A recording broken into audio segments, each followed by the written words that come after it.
Non, ça ne nous sourit pas sur une faute un petit peu imaginaire qui amène une grosse conséquence derrière, parce qu'il y a une deuxième faute qui est sifflée. Bon, maintenant on a fait un match relativement sérieux. Hein. Je pense qu'on a gêné cette équipe d'Ajaccio. On a eu une belle situation à 0-0 avec Dai qui frappe sur le gardien. Bon, le petit regret que j'ai, mais c'est pas nouveau, c'est qu'on manque un petit peu de maîtrise à certains moments du match, principalement dans l'animation offensive.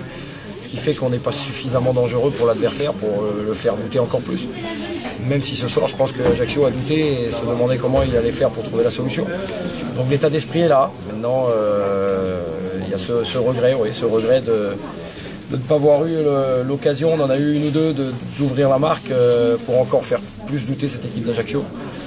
Et puis bon, à force un petit peu de subir, même s'il n'y avait pas énormément d'occasions, il y avait pas mal de coups de pied arrêtés, mais pas d'énormes grosses occasions. Bon, on a pris un but sur un dernier coup de pied arrêté. Bon, c'est dommage au vu de la débauche d'énergie fournie, de l'engagement qui a été mis sur ce match-là. Donc maintenant, on ne va pas s'arrêter. On a un match, on est à 4 points, on a un match face à Châteauroux qui sera crucial dans 8 jours et à nous de bien l'aborder.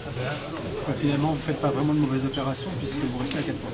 On fait une mauvaise quand même parce qu'on aurait bien aimé ramener 1 ou 3 points. Donc, et au vu du match, un petit point, je dirais que je ne veux pas dire qu'il n'aurait pas été volé, mais bon, il n'aurait pas été mérité au vu de la débauche d'énergie. Bon, maintenant on s'accroche, hein, on s'accroche. Donc le point positif, c'est de voir une équipe qui ne lâche pas, des garçons qui se battent de la première à la dernière minute, avec toujours un petit peu ce manque de qualité sur le plan offensif qui nous dessert quand même sur ce genre de match. Il est certain qu'avec un peu plus de maîtrise, on se serait créé certainement d'autres situations et des occasions de but qui auraient pu nous permettre de faire douter encore plus cette équipe ajaxienne. Qu'est-ce qui réclamait vos joueurs sur le but que Iliani repousse la balle franchie la ligne? Pardon? Qu'est-ce qui réclamait les joueurs sur le but? Je sais pas du tout. Bon, un petit coup du sort. Le plus gros regret, c'est la faute sifflée précédemment au milieu de terrain sur Jimmy Lafranc, qui à mon sens est inexistante. Et qui amène ensuite une deuxième faute.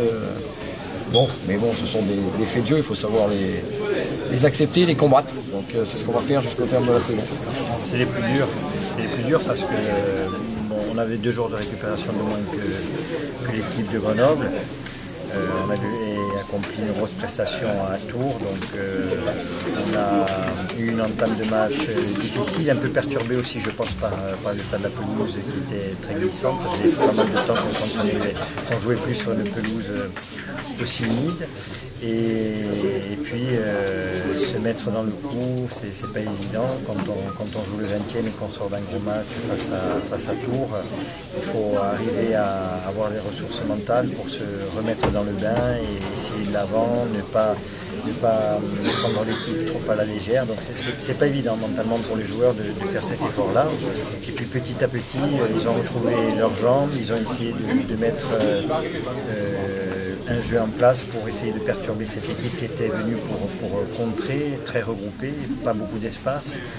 Il fallait, à mon sens, avoir peut-être un peu plus de mouvement sur le plan offensif pour les mettre un petit peu en difficulté. Mais bon, quoi qu'il en soit, on n'a pas revu le match de Châteauroux où sur les 30 dernières minutes, c'était devenu un peu du roi football. On avait perdu nos idées de jeu. Là, on a conservé ce qu'on souhaitait mettre en place jusqu'au bout et puis ça a fini par payer. Tant mieux pour nous, c'est pas évident de jouer des matchs comme ça et je pense que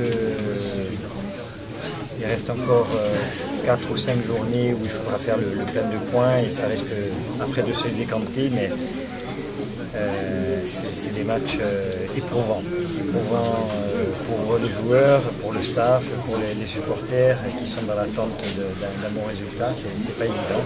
Mais bon, les joueurs ont quand même répondu présent et ça c'est important. Alors, on va retenir la victoire, c'était dur, mais c'est celles-là qui font le plus plaisir. C'est les victoires qu'on va chercher jusqu'au bout, on marque des buts comme ça qui font très plaisir. Et ouais, c'est magnifique de gagner après tant d'efforts. Qu'on ait la récompense, c'était la cerise sur le gâteau de promo, c'est magique. C'est sûr que l'équipe devait se racheter après ce but casquette pris la dernière seconde à tour. On avait à cœur de gagner chez nous parce que ça faisait quelques matchs qu'on ne gagnait plus. Et puis la déception d'avoir perdu 2 points à Tours sur un but de merde. C'est toujours un plaisir de renouer avec la victoire et encore plus chez nous. On est très content, il n'y a pas d'autre mot. Hein. La prochaine destination c'est Dijon. L'équipe va jouer pour la gagne pour essayer d'accrocher cette première place. Ouais, bien sûr. De toute façon, chaque match on joue pour la gagne. Après voilà, si on refait le même match 4 jours avec le même contenu, je ne me fais pas de soucis, on est sur la bonne voie, ça sera à nous d'être mobilisés à 100% et de reproduire le même jeu les mêmes efforts qu'à Tours. Et après un match, c'est un match, on verra bien après Dijon.